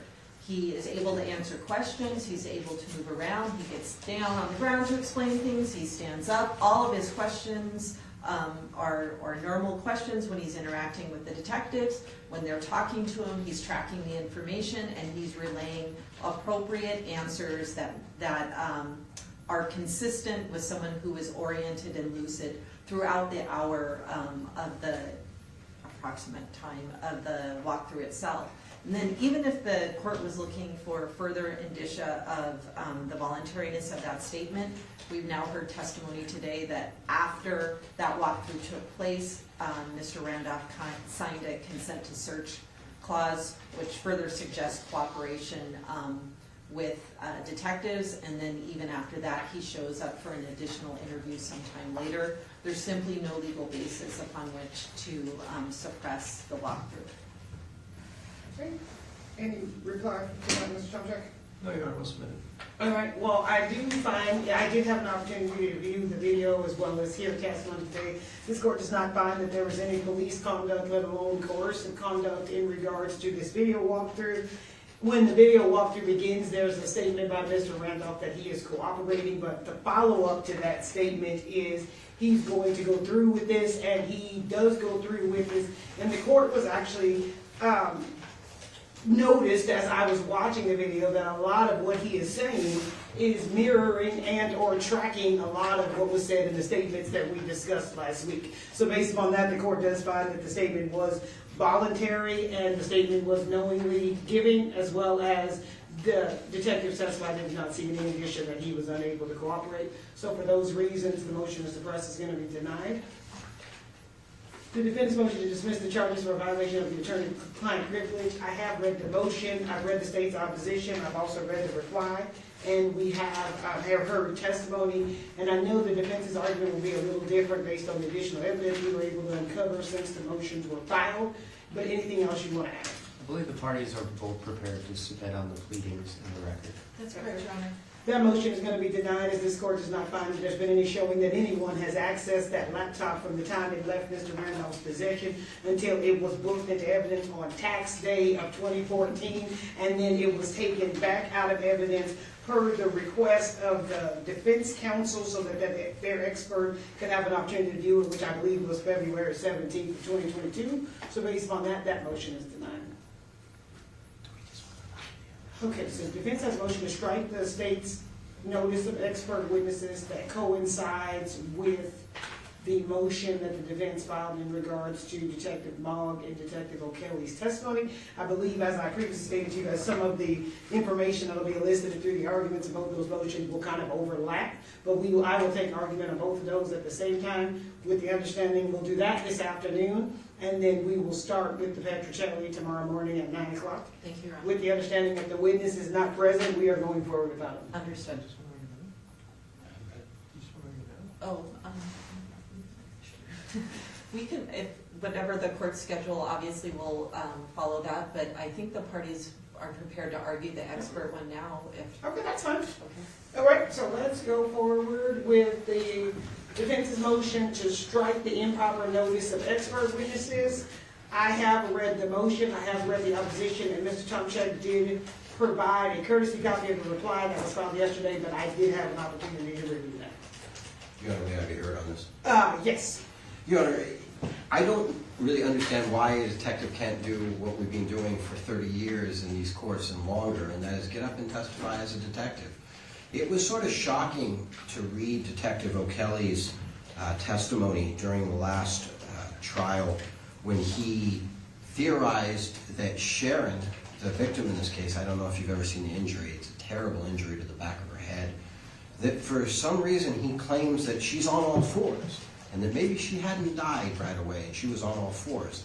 I don't see how he can possibly come up with that type of information. He's not qualified to do it. He at one point says there was a coup de grace shot. That caused Judge Miley serious concern. She sort of chastised the state, saying she found that highly prejudicial. He said that in his opinion, based upon another case he saw, this was an execution. Mr. Miller was executed. He described how Mr. Randolph had said a fire extinguisher had fallen during this and made a loud sound. He then said, well, he conducted experiments, and Mr. O'Kelly bumped into the refrigerator a couple times, and that couldn't happen. It couldn't happen. He also said at one point that he talked really low to Mr. Randolph to see if he really was hard of hearing. He wasn't. He fooled him on that, and he could tell that Mr. Randolph wasn't. He also did some things to determine whether he was a liar, and he determined he was a liar. These are things he told the jury, some of which weren't objected to. He's not an expert in blood spatter. He's not an expert in ballistics, because he describes how, when Mr. Randolph describes where he's standing, that the ballistics couldn't have come out the way he said. He also talks about the injuries to Mr. Miller. And based on the injuries to Mr. Miller, it couldn't have happened at all, so the way Mr. Randolph said. I don't think that's permitted at all. He is just going to ultimate conclusions. Whatever Mr. Randolph said, I've looked at the evidence, and I can tell you, ladies and gentlemen, that's a lie. It's not true. I recognize that the court that I would have to make objections, or Mr. Tomczyk, when the witnesses are testifying. And I realize that the court will not preclude the witness from giving relevant testimony. But I am very concerned that the state is going to try to qualify him as an expert, which the Ninth Circuit has specifically condemned, saying that it is very confusing to a jury to have somebody testifying to what a lay person, or in that case, in the Ninth Circuit case, it was a case agent testifying as case agent, and then sort of also dual role of I'm an expert, and I know these matters. And in fact, Detective Mogg, at one point in his testimony, talked about how all this jewelry just appeared to be costume. Again, he's not qualified for that, and we can cross-examine him over that. But it's a little concerning that Detective Mogg also testified in a prior murder that was considered by the Supreme Court about how an individual was laying down at the time. What we're really just trying to do is just make sure that the detectives in this case, testify the way they do in every other case in our jurisdiction. They testify as detectives. They can come in and testify like they did today, facts, knowledge. But I don't think it's fair to have them say that they talked to Mr. Randolph, they determined he's lying. It cannot occur this way. So, yes, there was one other that I have missed, and that is Mr. Randolph had been away in Utah before the day of this incident, and he was going away after. Detective O'Kelly said burglars wouldn't come on that day. That wouldn't be the day the burglar would come. So how Detective O'Kelly knows what day a burglary is going to happen and what's in Mr. Miller's mind, we can easily argue. In other words, Judge, it's pretty easy for us to argue on that day. Mr. Miller knew that Mr. Randolph and his wife were away. He also house sits, or according to the Millers, he was involved in potentially house sitting. So this was a perfect time for him to commit a burglary. I understand the state can argue that's not when Mr. Miller would have committed a burglary. They can argue that to a jury, but to have a detective making these type of sweeping conclusions, and I can imagine that a jury would think, well, he's a detective, he would know when somebody's going to commit a burglary. No, he wouldn't. And so a lot of his testimony is just really out of bounds, and we don't want to do this while Detective O'Kelly's on the stand in front of the jury, objecting constantly. But we would ask the court to strike the expert notice. He can still testify. Detective Mogg can still testify. We're not asking that they be precluded, and it's simply just that they do it under the bounds that this court does in every murder trial that the court hears. And so I would ask that they be stricken, Detective O'Kelly, as an expert, and that excited summaries and sort of explaining how coup de grace shots and executions and how Mr. Randolph is lying should be, very regulated. We'll object if it comes out, but we wanted to notify the court that we found that to be inadmissible and incorrect. Your Honor, with the court's permission, we have an intern under Rule 49.3, Tyler Christiansen, who's going to do the argument for the state, if that's okay. Okay. Good morning, Your Honor. So to the extent the defendant's motion takes issue with page 164 of Detective O'Kelly's testimony at the first trial as it relates to Sharon Randolph, the possibility that she may or may not have been on her hands and knees at some point, the state has no intention of eliciting that testimony from the detective this time around. So that particular issue shouldn't be relevant going forward. So as it relates to the Ninth Circuit decision that the defendant cites relating to dual role testimony, a detective testifying both as an expert and to facts, ANCRM, the Ninth Circuit decision, does not categorically prohibit dual role testimony. Dual role testimony takes place all the time. And in fact, in that decision, the Ninth Circuit held that a simple jury instruction indicating to the jury, hey jury, this is what expert testimony is. This is the expert testimony that the state or the defense intends on eliciting from this witness. And hey jury, here's what the facts are. Here's what the facts that we intend on, or that the state or the defendant intends on eliciting from this particular witness, was fine. The court held that that simple instruction and the prosecutor couching their language in, as the defense counsel said, case agent, in your expert opinion, fill in the question there. Those two things were sufficient to cure any concerns with jury confusion or unmerited credibility, and should not prohibit the detectives from testifying both as factual lay testimony, or providing factual lay testimony, and also providing expert testimony. And as it relates to the decision that the defense counsel mentions, which is Pete v. State, the 2017 unpublished decision from the Nevada Supreme Court, the Nevada Supreme Court specifically reprimanded the state for failing to notify Detective Mogg as an expert witness when the state intended on eliciting from Detective Mogg inconsistency analysis that no lay person could have done. The state, the court, held that that relied on expert knowledge that as a detective he had and required notice as an expert. He was, in that case, comparing blood spatter evidence to his understanding of self-defense and the defendant's statements. And those two things were inconsistent. And that inconsistency analysis was not, in that case, needed to be notified as expert. In this case, that actual issue has come up before in the first trial. During the bench conference on page 148 of Detective O'Kelly's testimony, Judge Miley said, Detective O'Kelly said that Mr. Randolph was lying. There was an objection. At the bench conference, Judge Miley said he can't testify that he was lying. He can say it's inconsistent with what Randolph told him, though.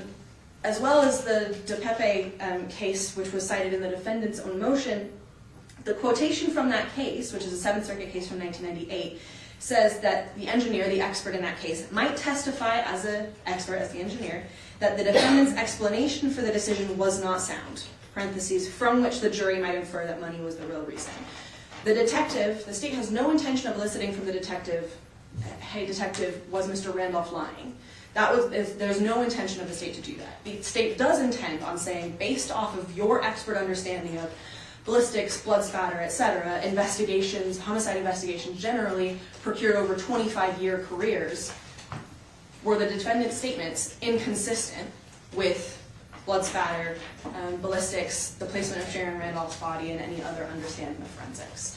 So that inconsistency analysis has been permitted in court before. It was specifically the court reprimanded the state and Pete for not noticing them as expert. So that particular part of the testimony should be admitted.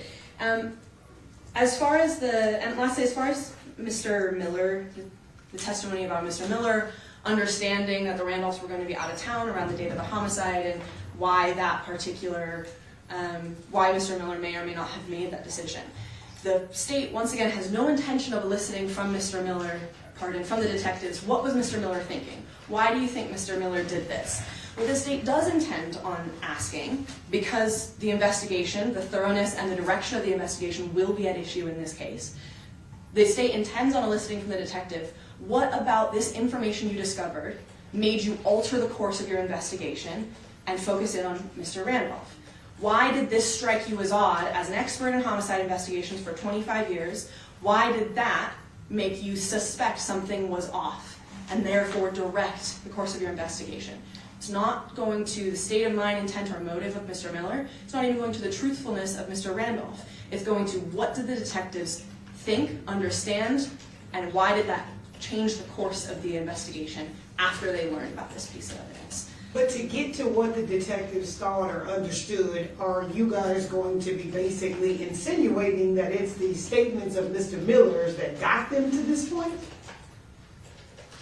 Or Mr. Miller's understanding that the Randolphs weren't at home?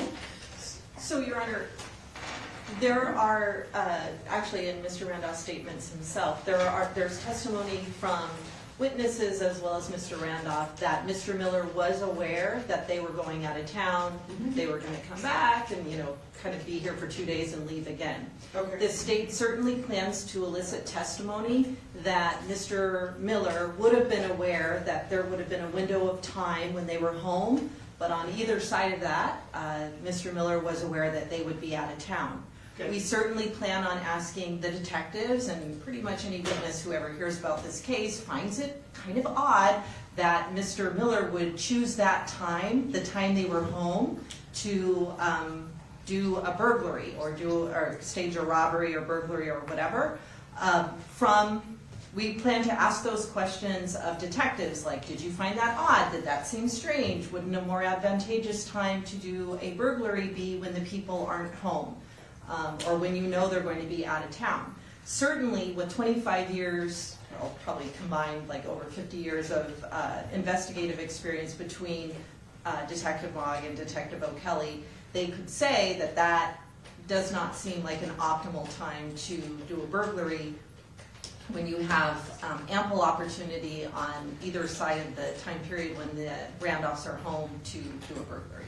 So we do plan on asking the detectives that. Certainly on cross-examination, Mr. Tomczak or Mr. Orem could say, people make bad decisions, this wouldn't, it's not like a definitive piece of evidence, but certainly the state will be pointing out that the scenario that Mr. Miller decided to burglarize the Randolphs' home at precisely the night he knew they'd be home is a little bit hard to believe.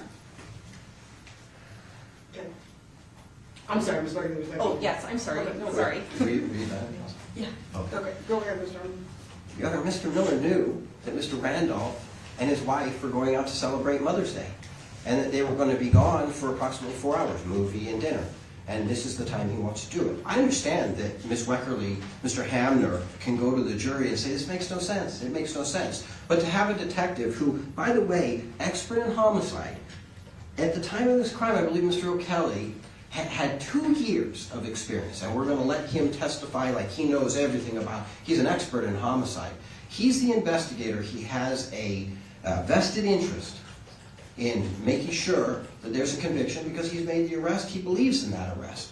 But to let him talk about blood spatter, and I heard the prosecutor say, yeah, he's an expert in blood spatter. No, he's not. And he's not an expert in ballistics. They have experts in those fields that they can call. They have, I believe Mr. McPhail has knowledge of blood spatter. They have ballistics experts that can come in and testify. And so I understand that detectives have a right to testify to facts. And they could say things like, the defendant said he was at McDonald's at this time. We got the video.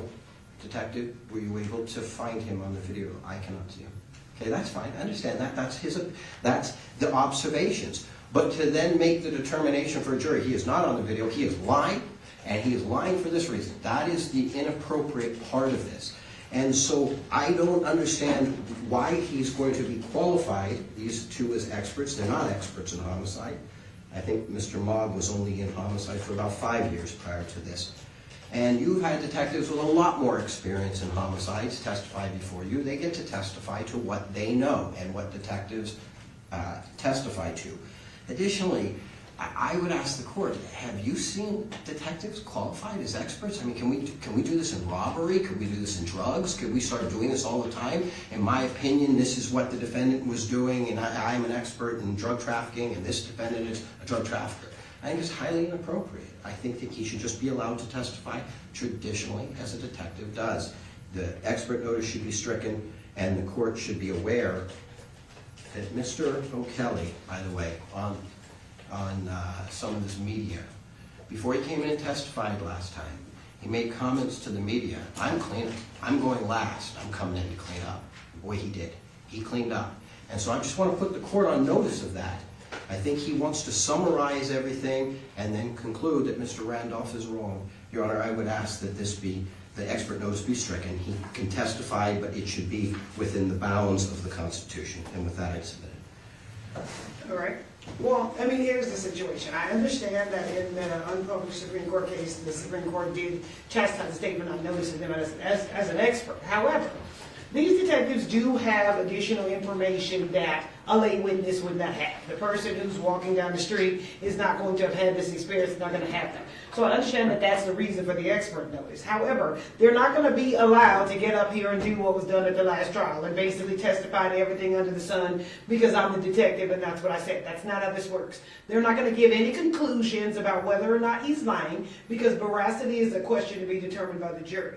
The whole argument that was made about well, this is not an opportune time for Mr. Miller. That's a question for the jury. Mr. Orm is absolutely correct. You and Mr. Hamler can get up here and argue till the cows come home.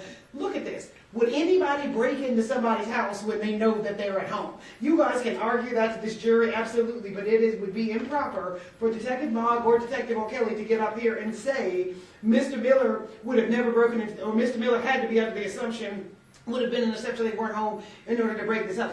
They can get up here and you could ask them, have you ever investigated a burglary where somebody broke into somebody's house when they were home? You could ask them that because in their training and experience, they absolutely have the ability to answer that. They will be allowed to answer questions that are within their training and experience, and I'm going to let them remain noticed as experts because they do possess information that a lay witness would not have, but they are not going to be able to get up here and give all of these conclusions in regards to what had to be going through Mr. Miller's mind.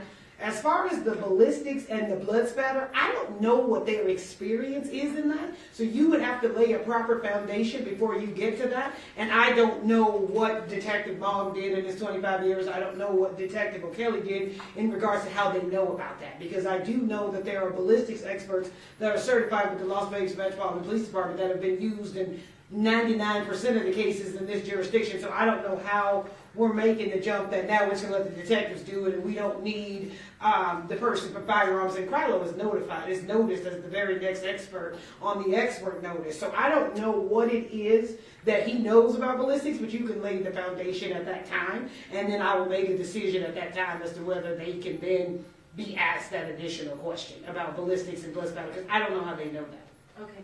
And we'll lay that foundation when we qualify them, and either the court finds them qualified or not. You know, as Ms. Weckley, you know the law doesn't require that. well, or you can make a. I guess you can what I'm saying is you can lay the foundation, Detective Mogg, in all of the cases that you've investigated. How many times have you dealt with blood spatter? Right. What has been your experience in dealing? You know, whatever foundational Right. questions you want to ask, and then at that point you can make the objection, and then you can approach and say, Judge, no, they haven't established anything that says he's an expert in blood spatter, and then I will make the decision at that time. Okay. If you can ask that next question regarding the inconsistencies that he may have observed, or he says he observed in this case. Right, and I mean, certainly as they testify here today with over 50 years experience, they can look at the crime scene photos and know what they saw then, and they are looking at them with the range of experience that they have today. Not the experience they had in 2008. Since 2000, it's the totality of their experience and interpretation of a crime scene. Well, it is if they're testifying today, but I think what Mr. Orm is getting at is when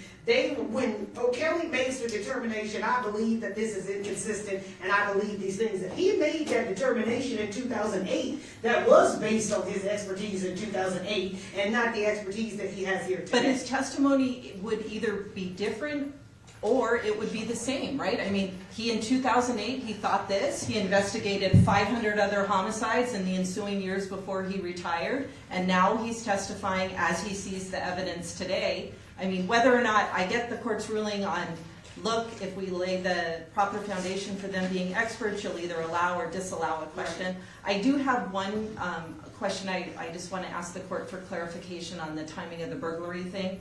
I would assume we're allowed to ask both of these detectives, did it strike you as odd or influence the investigation when the explanation offered was, Mr. Miller knew they would be out of town, but somehow this burglary occurred at the time when they would be home? Because that is a factor that they heard from Mr. Randolph that struck them as odd, that kind of brings them into the area of suspicion. I mean, that is a strange Yeah, and that intention. furthers their investigation, but they're not gonna be able to get up here and say, there is no way that somebody is gonna Correct. break into somebody's house knowing that they're home. Understood. But they're not gonna be able to get up there and say that because they don't know. Yeah, I understand that. And maybe I can focus the issue a little bit more, because it's not a matter, we have no objection to Cliff Mogg or Dino Kelly getting on the witness stand and saying, look, I'm an experienced homicide detective and I have all this training and experience, I've done all these cases, and when I reviewed the evidence in this case, this is why that was important to me and this is what I believed about it. That's appropriate detective testimony. We're not objecting to that. What we're objecting to is the idea that, you read the expert notice?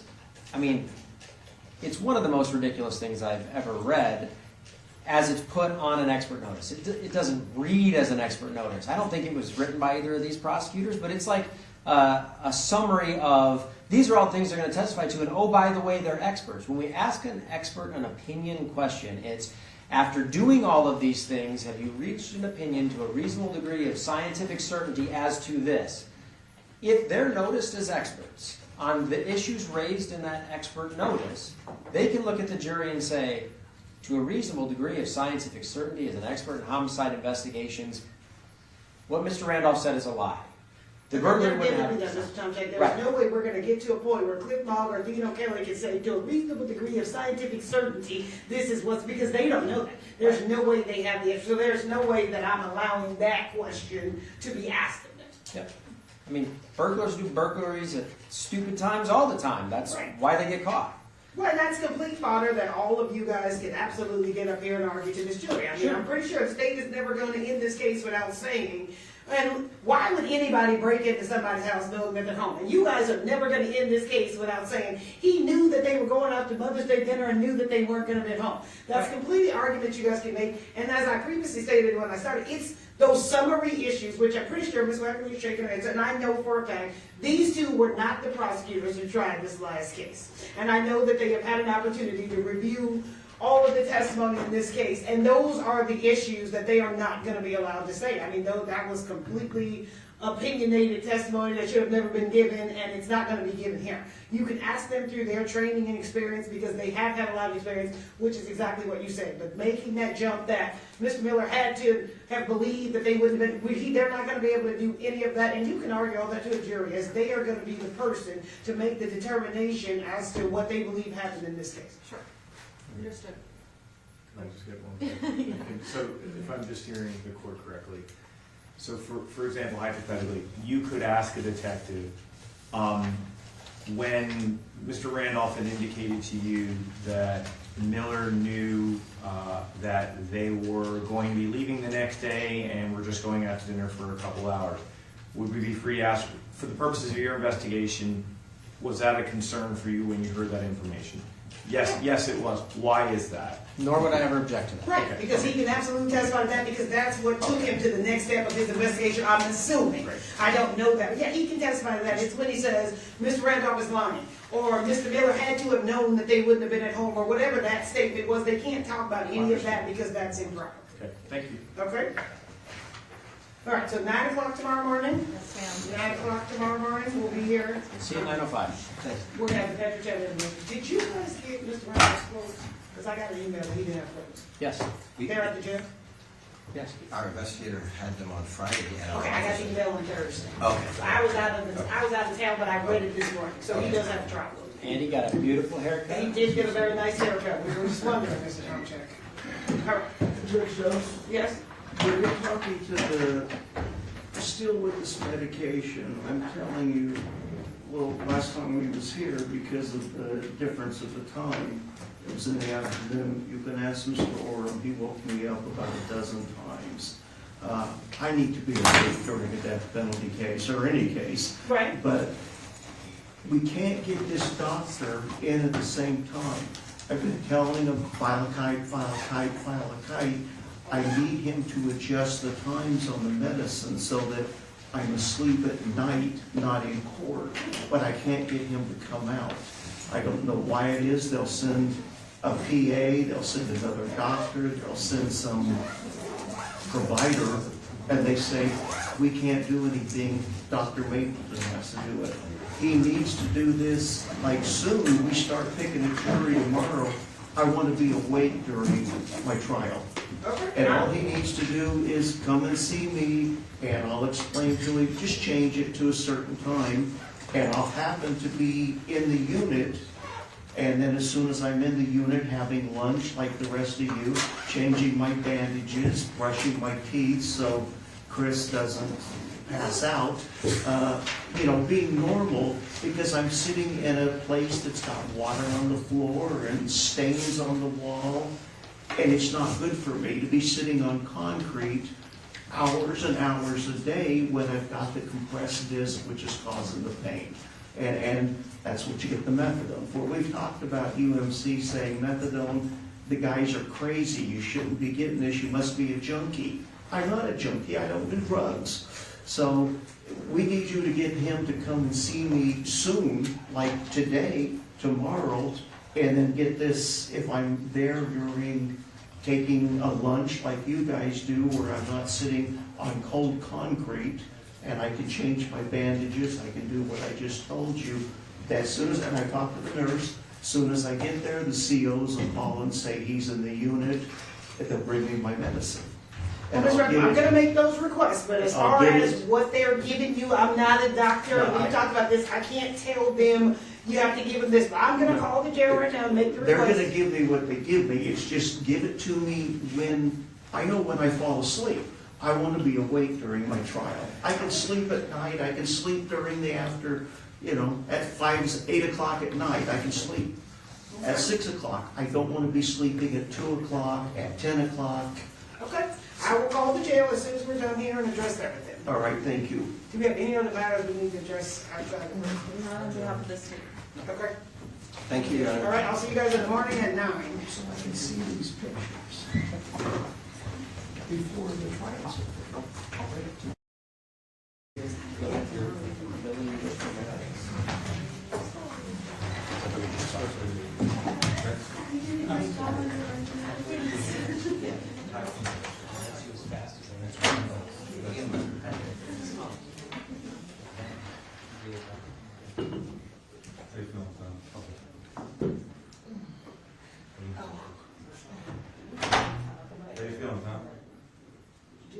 How are you, man? I don't do that anymore because I got sores. So. Yeah. Is this all you? Netflix is doing it.